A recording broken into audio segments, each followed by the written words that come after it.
Hi, and welcome to the JACCC 2021 Virtual Oshogatsu Celebration. I'm Patricia Wyatt, President and CEO of JACCC. Thanks to our friends Atsuko Kanai and the many people at Mutual Trading, we have an unusual and distinctive set of sakes for you. Joining us today is Eda Vong of the Sake School of America and Mutual Trading, who has studied sake and is here to share with you some really wonderful and interesting information about each one of these special selections.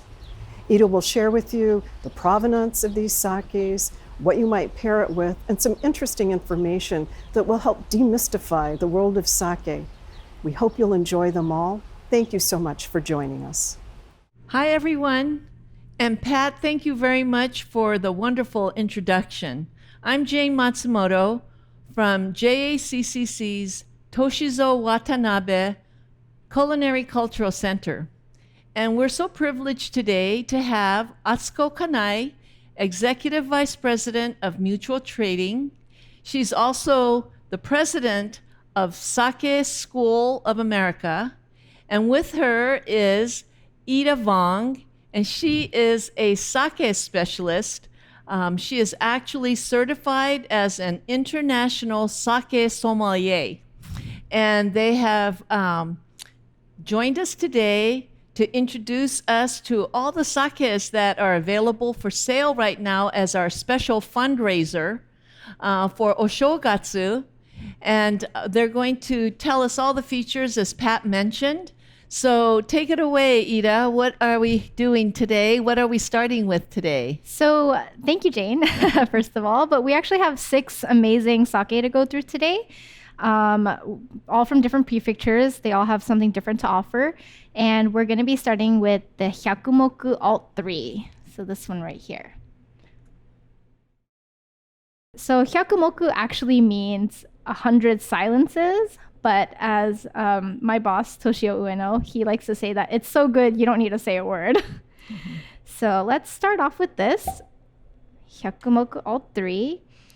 So they came up with this. It's actually a blend of different Yamada Nishiki Special A grade rice sake. Really amazing. It's got a touch of honey, melon, a little bit of blackberry, soft kind of like orange blossom aromas. It's a great balance of flavors for sure. Like I mentioned earlier, there's acidity, there's umami. It's a little bit fruity and sweet, but it's mostly dry. And it does have a little bit of a bitter edge, but also a very clean finish. So it balances everything out perfectly. So you were asking about Jumbai Daigenjo and then Jumbai Ginjo. So Daigenjo is what people consider the highest grade. So that'll be about 50% of the rice grain has been polished away. So it has to be 50% or less for it to be called a daiginjo. And for it to be a ginjo, it has to be 60% or less for it to be. But it pairs well with, I think pork shabu. So pork shabu shabu with gomadare or sesame dressing would be really good. I think possibly oysters would be great with this. Sashimi as well. And then also there's a dish called fish meuniere, which is kind of like fish with butter and lemon. So that would be great. I think for this one, for sure, it's about fresh, light, but very flavorful ingredients. So the next one we actually have Izumibashi. That's the brewery name. This one is called the Megumi Blue Label. And the Megumi means kind of like it's blessed. So like blessed from the land, like this bounty kind of thing. So Izumibashi is located in Kanagawa. And they have this really big focus on growing their own rice. So not all sake brewers actually grow their own rice. Mm-hmm. They do. They also polish themselves. So, there's that concept of farm to table. I really feel like this kind of embodies it. But I like to say like either farm to bottle or, Sure. I know pretty much all the water in Japan is considered soft, but their water is considered hard by, I guess, Japanese standards. Mm-hmm. So it does give a different kind of mouthfeel. It also lends this kind of umami to kind of ground it as well. So this one actually won the Kura Master gold award for the Jumbai category for this year, actually. So that was a really important win for them. They're really excited, finally getting some recognition that they deserve. What does this pair well with? This one, I honestly think it pairs well with everything. And my advice for most people, if you have a hard time pairing it with something, just drink it and kind of ask yourself, what does it make you hungry for? I see. Yeah, I think it's perfect for beginning. You can also kind of have it towards the end of the meal as you're winding down. Mm-hmm. Yeah. So for this one, I would definitely say it's about the water quality that you can kind of taste, as well as the rice. It's very ricey. Yeah, I can't say much about this one besides it is very serene. Somebody's told that to me and it's stuck with me ever since. And it's perfect for any time, any day. Like if you want to sip it on its own, like Atsuko-san said, or if you want to have it with a meal, it's perfect. Great. They're well known for their logo, which is a kind of red dragonfly. It's really hard to see on here. They put a lot of value on the dragonfly because dragonflies are a great indicator of the ecosystem. Dragonflies really love really clean areas with pristine water. So that is another special kind of secret about this one. So, Eda, there are sakes that are served very chilled and others that are served warm. What's the ideal temperature for this one? So for this one, it's actually perfect at the full range of temperatures. So from chilled to hot. If you do want to warm this one up, I do recommend you use the tokuri that we are actually selling. So this blue and white one right here. So what you want to do is actually submerge it in a hot water bath. You don't want to make it too hot, as that can kind of bring out the unpleasant sharpness of the alcohol or bitter flavors. So you just want to do it kind of slowly, and it will warm up pretty quickly. So of course, chilling it brings out the more refreshing qualities of it. It does kind of subdue the aroma a little bit more. So as you heat it up, the aroma does open up a little bit, and you do get more of the kind of more earthy and grounded flavors. So more of that rice, more of the umami, and kind of more of that richness from the sake. I had heard that you don't take premium sake and warm it, but then you've just now proven to us that's absolutely not true. Yeah, I mean, there are a lot of premium sakes that can be warmed up or enjoyed at a warmer temperature than just chilled. I see. Yeah. So we have Mimuro Sugi. So this is the Yamada Nishiki Jumbai Daigenjo with the white label, and it's kind of got this gold foil.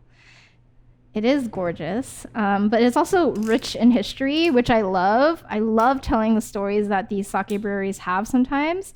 So Mimuro Sugi gets its name from, first of all, where they are located, which is going to be Nara Prefecture. And it is actually called Mount Miwa, but back in the old days, they would actually call it Mimuro Mountain. And that mountain has a whole bunch of sugi trees or cedar trees. Yes. And this brewery is known to be, or the city actually is known to be the resting place for the god of sake or the god of brewing. So it's a very kind of like culture and history rich place. Wow. And they're the last sake brewery standing there in that city. Really? Yes. So you usually think of having daiginjos for the beginning of a meal because it's nice and light. It can hold up to like sashimi, but maybe not a main dish. But this one is perfect for your main dish as well. So any meats, it will be able to pair nicely with. Cantaloupe, melon, white flowers. It's like lightly sweet, but also balanced by that acidity, and then a slightly dry finish. Oh, this is really Something, fantastic. right? And as far as temperature goes, I think this one is good at up to body temperature, but nothing warmer than that. Yeah.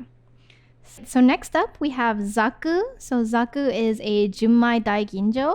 So this one actually has been polished down to 50%, and it's a crowd pleaser. It's so good.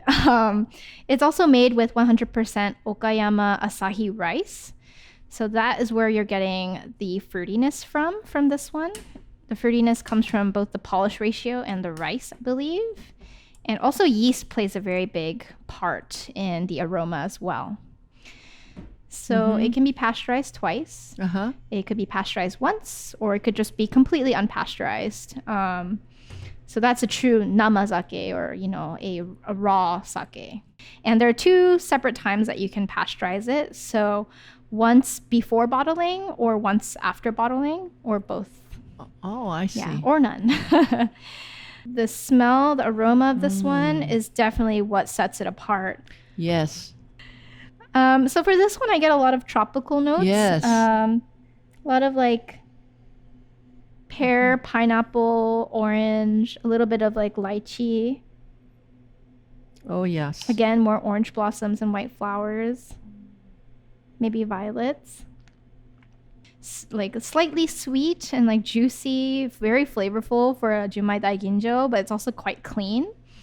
And Zaku, if you can read the kanji, I know it's very stylized, but it means to create. This one would actually pair well with what I say white proteins, or kind of like leaner proteins, so chicken, pork, those kind of things, as well as steamed clams or steamed abalone, especially if it's steamed in sake. I think that'd be amazing. And also for this one, you definitely can serve it chilled. You can also serve it room temp or up to body temp, I believe. Because it's such an aromatic sake, I definitely recommend you use something similar to a wine glass like this that you guys are selling as well. So you can kind of help concentrate the aroma, and there's more space for it to kind of sit in as well. So we're going to go with the Noguchi Naohiko Sake Institute's Muroka Namagenshu. So that's definitely a mouthful. Yes. And it's full of terminology that I think kind of throws people off or might scare people away. So let's start with honjozo. So honjozo just means that there has been brewer's alcohol added to it. Muroka means that it's been unfiltered. And pressing and filtering is completely different. So I believe it has been pressed, but it just hasn't been filtered. Nama, like I said, means it's unpasteurized. We don't know what type of unpasteurization. So it could be before bottling, after bottling, or just completely unpasteurized. And then genshu means it's not diluted with water. So it means it's cask strength. So this is 18% ABV, or alcohol by volume. Wow. Yes. So it's a little bit stronger, but it's got an amazing kind of aroma and flavor profile. So I don't know if anybody can see, but they have this beautiful logo. Yes. And what it represents is Noguchi's no, like, you know, the hiragana. And it's also a combination of the sake, the classic traditional sake tasting cup, the janome, or snake eyes. So you see the white cup with the blue concentric circles. Yes. So that's what his logo is about.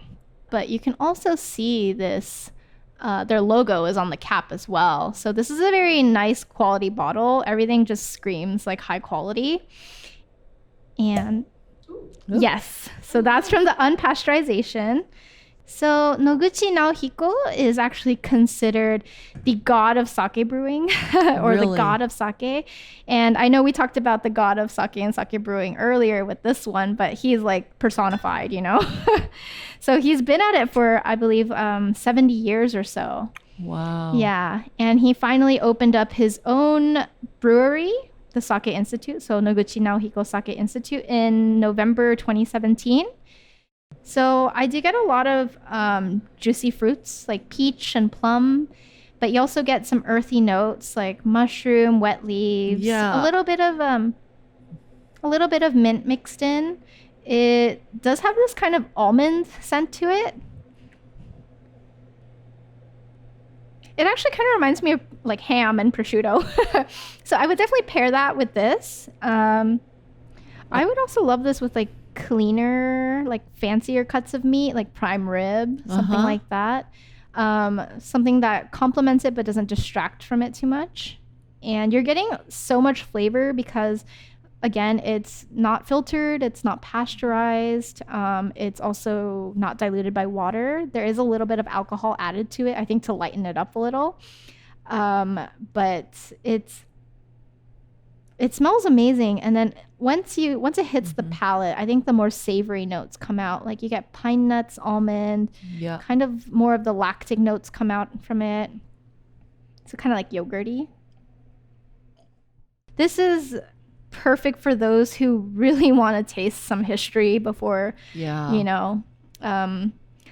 knock on wood, but before he passes away, he's quite at the age now. Yeah. And I know they call him the god of sake brewing, but I like to call him like the Miyazaki of sake because he's come in and out of retirement so many times. Yeah, people are like, oh, this is the last time, but he always comes back.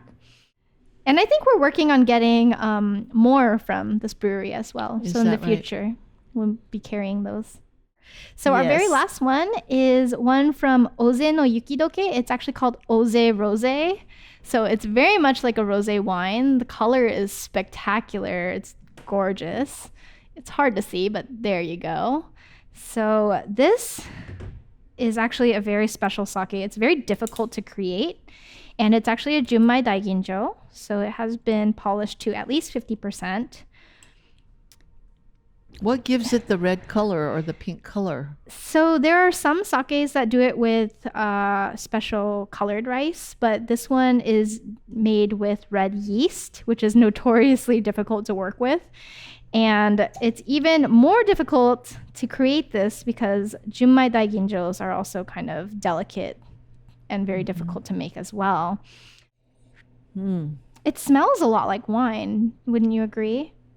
It does taste a little bit like ume. They say that it's very similar to wild strawberry.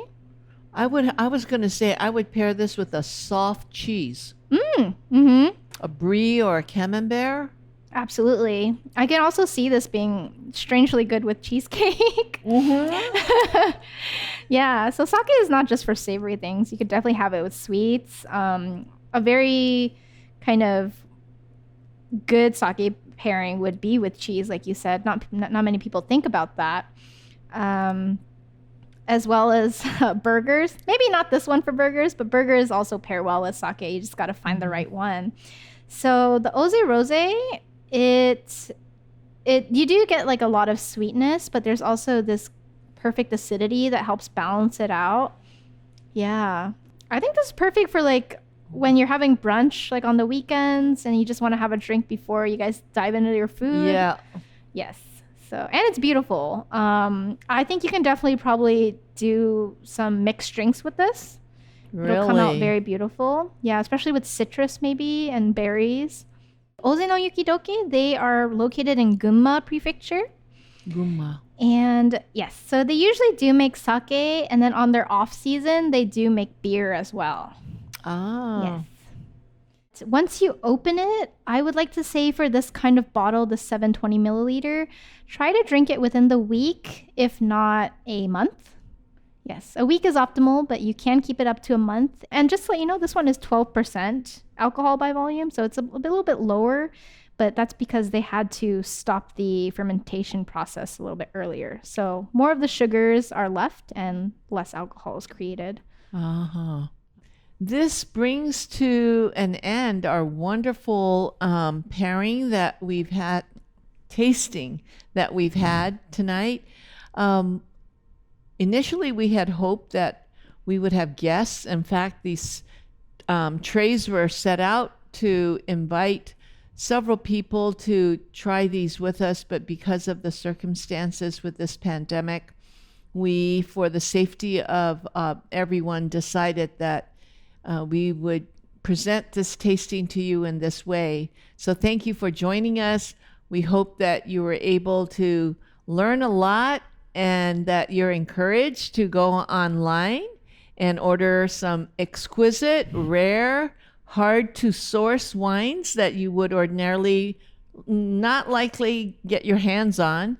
And also consider some of these beautiful sakeware that will complement all the bottles. Thank you so much for joining us. Thank you.